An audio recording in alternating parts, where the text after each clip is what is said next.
Naku, nanggigigil na talaga ako sa pamilyang yun. Galit na naibulalas ni nanay at ang tinutukoy niyang pamilyang Reyes. Bata pa lamang ako ay mainit na talaga ang dugo sa isa't isa nila tatay at ng pamilya Reyes.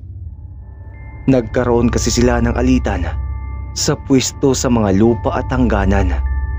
Ngayon ay daladala pa rin nila ang puot at galit sa isa't isa. Hindi ko naman alam kung paniniwalaan ko bang dahil lang sa lupa kaya hindi sila nagkakaayos. Pero ang alam ko, galit si tatay sa pamilyang yon. Sa tuwing magkakasalubong nga si tatay o ang isa sa aming pamilya at ang isa sa pamilya o kamag-anak ng pamilya Reyes, ay hindi sila nagpapansinan. Pero mahalata naman sa mga mukha nila ang inis at poot. Nahalata ni tatay yun sa tuwing pagmamasdan niya ang isa sa miyembro ng pamilya na yon. Nagising ako sa mahimbing na pagkakatulog dahil sa ingay at tensyon na naririnig ko na nagmumula sa labas ng bahay namin. Agad akong bumangon sa pagkakahiga ko at sumilip sa bintana para tingnan kung ano na namang nangyayari. Nakita ko sila nanay at tatay kasama ang ilan sa pamilyang Reyes na nagtatalo sa hindi ko malamang dahilan. Bumaba ako ng ikalawang palapag para mas marinig ko yung pinag-uusapan nila.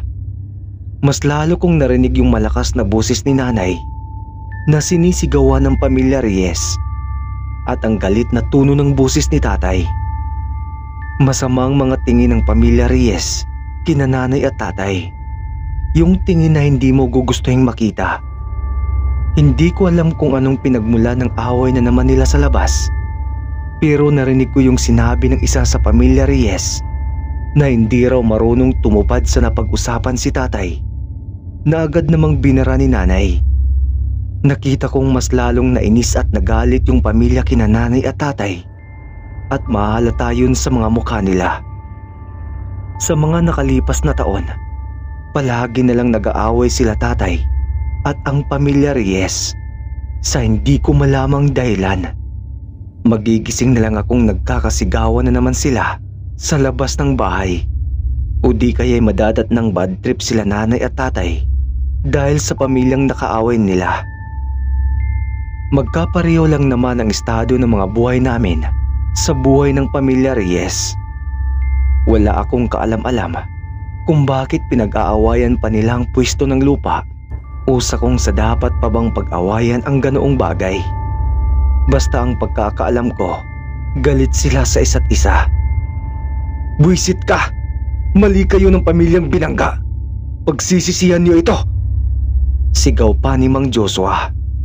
Dinuro ng isa sa miyembro ng pamilya Reyes na si Mang Joshua si tatay at pinagmumura. Dinig na dinig ko yung mga malulutong na pagmumura na nanggagaling sa bibig ng padre di pamilya nila. Gumanti naman ng malulutong na mura si tatay sa pamilyang kaaway nila na mas lalo pang ikinainis ng mga ito. Muling dinuro ni Mang Joshua sila nanay at tatay habang galit na galit. Narinig kong sinabi nito sa kanila na kahit saan daw kami magpuntang buong pamilya ay susundan kami ng mga kamalasan at guguluhin ng mga kamag-anak nila. Bahagya naman akong naguluhan dahil sa sinabi ng padre di pamilya dahil hindi ko maintindihan kung anong ibig sabihin nito. Natutok bigla ang dila ni nanay at tatay dahil sa sinabi ni Mang Joshua. Nanatili lang silang nakatitig sa pamilya Reyes, ngunit hindi maikukubli ang takot at pangamba nila sa maaaring gawin ng pamilya. Galit na galit pa rin ang mukha ng mga ito nang umalis sila sa harapan ng bahay namin.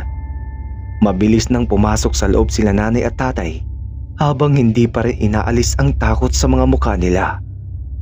"Anak, magmadali ka. Mag-impake ka na ng mga gamit mo." Balisang wika ni nanay. Napansin ko si nanay na dumiretso sa kwarto namin at agad na inimpake ang mga gamit namin. Tinanong ko naman siya kung bakit siya nag-iimpake ng mga gamit. Pero ang sabi niya lang sa akin ay kailangan na naming umalis dahil nanganganib na kami rito sa lugar namin. Sumapit ang hating gabi. Madaling-madali kaming tatlo nila tatay na makaalis sa lugar na tinitira namin. Dahil ayon sa kanya ay nababahala raw siya sa panganib na maaaring mangyari sa aming mag-anak. Nung gabi ngang iyon ay nilisan namin ang lugar nang walang nakakaalam. Sa bayan kung saan kami napadpad na mag-anak, agad kaming nakahanap ng matitirahan. Hindi pa rin ipinapaalam sa akin nila tatay ang dahilan kung bakit kami ura-uradang umalis sa lugar kung nasaan din ang pamilya Reyes. Matapos lang nilang mag-away ay bigla na lang nagkaganon sila tatay. Naging maayos naman ang pagtira namin sa bagong lipat na bahay ng ilang araw. Pero lumipas ang ilang linggo ay nagkaroon ng kakatuwang pangyayari sa amin. Madalas kaming nakakarinig ng mga kaluskos at ligalig sa bubungan. Madalas akong nagigising ng 2:30 ng madaling araw dahil sa ingay na nagmumula sa bubong hanggang sa tapat ng pinto ng bahay. Hindi pa man kami nakakaisang buwan sa lugar kung saan kami kasalukuyang nakatira, ay nakakarinig na kami ng mga bulong-bulungan patungkol sa amin. Kapag mapapadaan ako sa mga kapitbahay na nagchichismisan, ay nagpaparinig sila sa akin. Naririnig kong sinasabi nilang simula raw na mapadpad kami sa lugar nila, ay nagsimula na ring maging magulo ang mga buhay nila. Hindi ko naman maintindihan yung ibig nilang sabihin, kaya hindi ko napipigilang mapakunot ng noo. Sa mga sumunod na gabi ay naging ganoon pa rin ang mga nangyayari. Nakakarinig kami ng mga kalabog sa bubong at mga katok sa pintuan. Sa tuwing may nagpaparamdam nga sa bubungan namin, ay nag-aasa agad ng itak si tatay. Pangontra daw sa nasa labas ng bahay namin. Habang nakakaranas kami ng mga kakatuwang pangyayari tuwing hating gabi, pinag-iisipan na pala kami ng masama ng mga kalugar namin.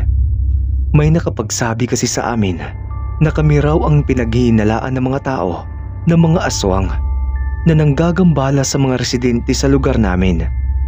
Simula raw kasi nang mapadpad kami sa lugar na tinitira namin, ay nagsimula na rin daw ang mga nangyayaring pamimeste sa mga alagang manok, baboy at kung ano-ano pang mga hayop na madalas tirahin ng mga aswang. Nagiging madalas na rin daw ang pamimiste ng mga aswang sa mga taong may sakit, bata o matanda, sa mga buntis at lalong-lalo na sa mga sanggol.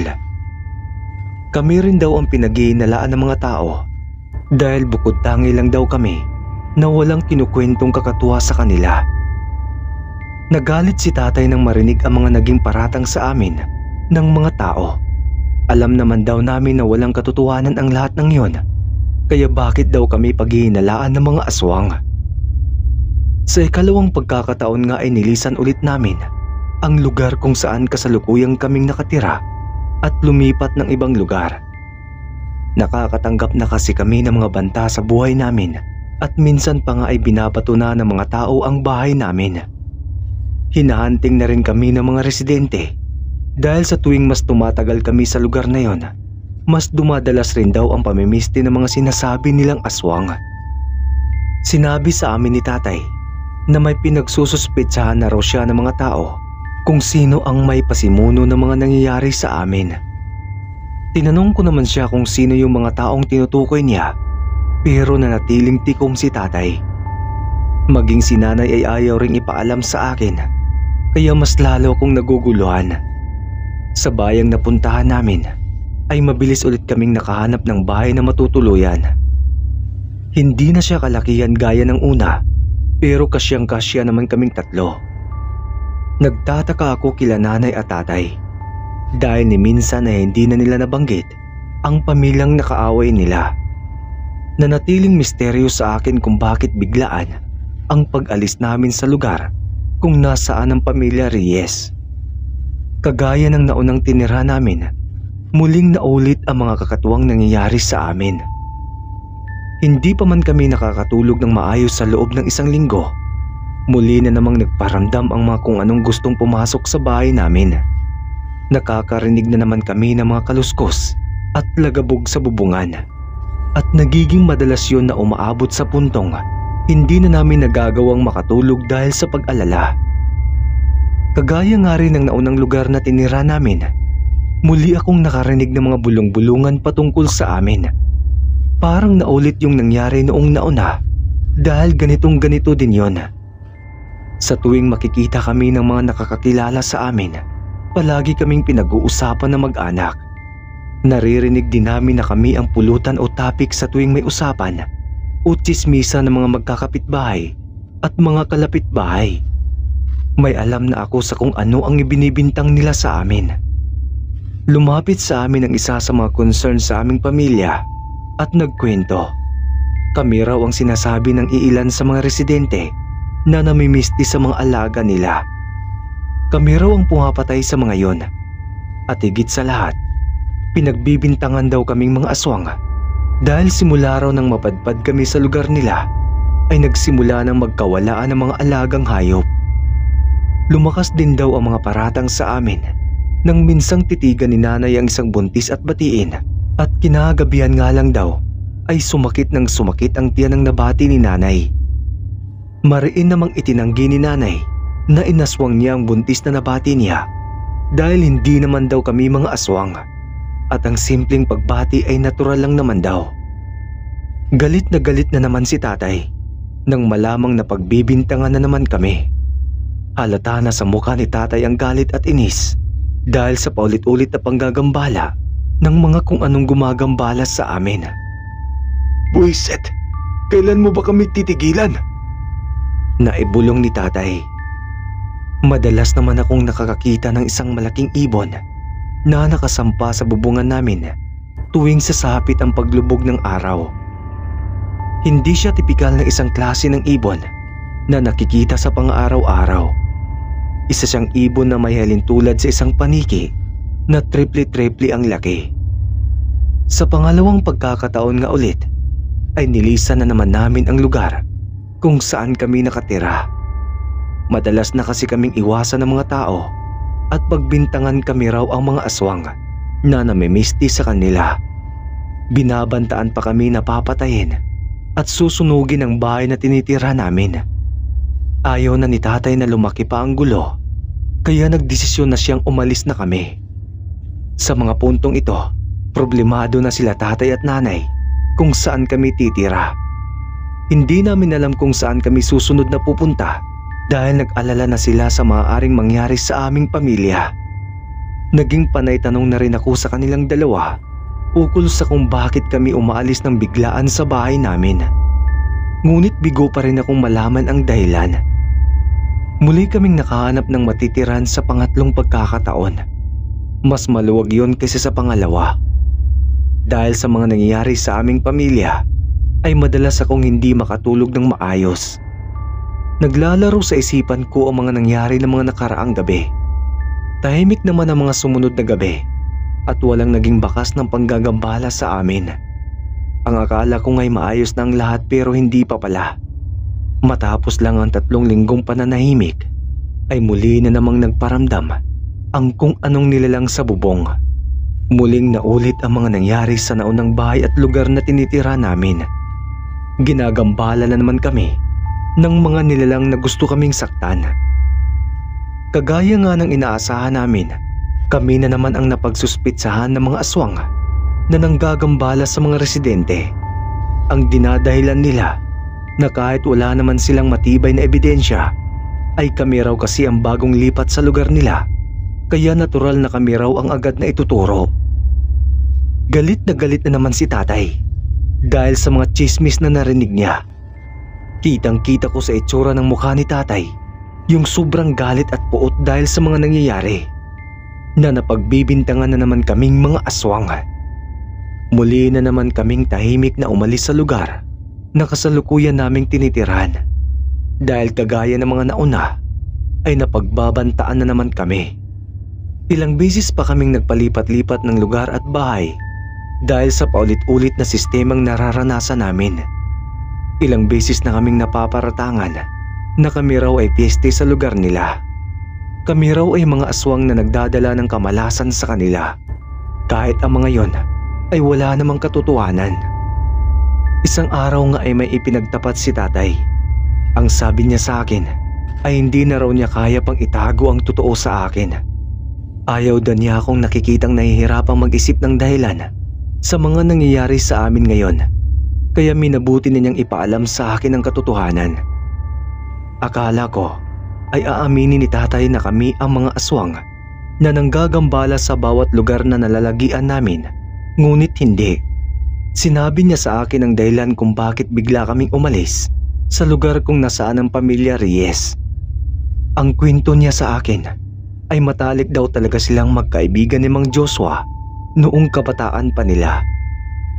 Palagi raw silang magkasama sa kung saan kalukuhan hanggang sa may inamin si Mang Joshua kay tatay. Isa raw siyang aswang. Tipikal na gulat at takot ang naunang reaksyon kay tatay. Ngunit sinabi naman ni Mang Joshua na hindi naman daw siya kakainin dahil ipinagbabawal sa kanila ang pagkain ng tao. Pinapangako si tatay na hindi daw niya ipagsasabi kahit kanino ang nalaman niya, at nangako naman si tatay. Pero isang araw ay nalaman na lang ni Mang Joshua na nalaman na ng mga kapitbahay nila ang tungkol sa tunay niyang pagkatao, at ang sinisisi niyang dahilan kung bakit nalaman nito ay si Itay, dahil siya lang daw ang pinagsabihan niya rito. Simula nga noon ay nagkaroon ng lamat sa relasyon bilang magkaibigan sila tatay at Mang Joshua. Palagi silang nagbabangayan at ipinapalabas na tungkol sa pwesto sa lupa ang ugat ng pag-aaway nila. Nasabi pa ni tatay na gustong-gusto raw kaming sakta ni Mang Joshua at ng buong pamilya Reyes, pero hindi raw nila ginagawa dahil isinaalang-alang nila ang dating pagkakaibigan. Si Joshua ay nagmula sa angkan ng mga aswang. Alam ko namang malakas sa mga lahi nila, ngunit hindi ko rin mapigilan ang aking sarili na huwag magalit at makipag-alitan sa kanila. Napakakitid ng utak ng taong yon. Kahit anong paliwanag ko ay wala rin namang saysay. Tay, kung alam nyo naman palang aswang ang pamilya nila, sana hindi nyo nalang pinatulan. Tugon ko sa kanya. Alam ko anak, ngunit tao lang din naman ako. Nagagalit at nagkakamali rin. Tinanong ko naman si tatay kung ano bang naging punot dulo kung bakit bigla kaming umaalis sa lugar namin. Ang sabi niya sa akin ay minarkahan daw nila kami. Hindi ko naman makuha yung ibig sabihin ni tatay, kaya ipinaliwanag niya sa akin. Minarkahan daw kami ng pamilya Reyes o isinumpa. Kung naalala ko ba raw yung sinabi ni Mang Joshua na kahit saan daw kami magpuntang buong pamilya niya ay susundan daw kami ng mga kamalasan at guguluhin ng mga kamag-anakan nila. Isa raw sa palatandaan na namarkahan ka ng isang aswang ay kapag sa bawat pintong pasukan mo, palagi kang nakakarinig ng mga ingay sa labas ng bahay mo. Tinanong ko naman si tatay kung ano bang maaaring gawin para huminto ang mga gumagambala sa amin. Ngunit ang sabi niya ay kamatayan daw sa aming tatlo o isa sa aming pamilya. Hindi raw kasi matitigil ang sumpa ng aswang hanggat maisa pa raw sa aming nabubuhay. Kahit sa ang sulok pa raw kami maglagi ay masusundan kami ng mga aswang na kamag-anakan kuno ng pamilya Reyes dahil nakamarka kami sa kanila. Naging sunod-sunod ang mga dagok sa buhay namin. Ilang bisis pa kaming nakaranas ng mga kakatuwang pangyayari sa bawat paglipat ng lugar at bahay. Palagi kaming napaparatangang mga piyeste at hindi mapagkakatiwalaan kaya madalas kaming napapaalis kaagad. Ano na ang gagawin natin? Habang buhay na lang ba tayong magtatago? Diyos ko. Umiiyak na itanong ni nanay. Maging ako'y napaiyak na lamang din dahil sa sitwasyon ng pamilya namin. Tamang ang sinabi ni tatay. Kahit saang sulok kami magpunta, ay hindi kami makakatakas sa mga panggagambala ng mga aswang. Kung saan kami napapadpad, ay doon din kami ginagambala. Kaya nadadamay pati ang mga nakatira rin sa lugar na tinitira namin. At dahil nga sa hindi na nakayanan ni tatay ang mga nangyayari, nagpatiwakal siya. Nag-iwan siya ng sulat sa aming dalawa ni nanay na nagsasaad na hindi raw matatapos ang nangyayari sa aming pamilya kung patuloy pa rin siyang mabubuhay. Siya raw ang may kasalanan ng lahat, kaya siya rin daw ang dapat na tumapos. Napailing naman si nanay at saka napahagulgol ng iyak. Saka siya nagsaad na siya raw ang nagpakalat tungkol sa katauhan ni Mang Joshua noon at hindi si tatay. Gulat na gulat ako dahil sa mga nalaman ko. Magalit man ako kay nanay, ay hindi pa rin naman noon may babalik at may tama ang nakaraan. Nay, huwag mo nang sisihin ang sarili mo. Kung nandito lang si tatay, ay alam kong iyon din ang sasabihin niya sa'yo. Umiiyak kong wika kay nanay. Simula nung mawala si tatay ay nagbago na rin ang buhay namin ni nanay. Hindi na kami muling ginambala o sinundan pa ng pamilya Reyes. Ngunit ang nakalulungkot lang, dahil kinakailangan pang magsakripisyo ni tatay, may balik lang sa normal ang buhay namin ni nanay na minsan ang inilayo ng pamilya Reyes.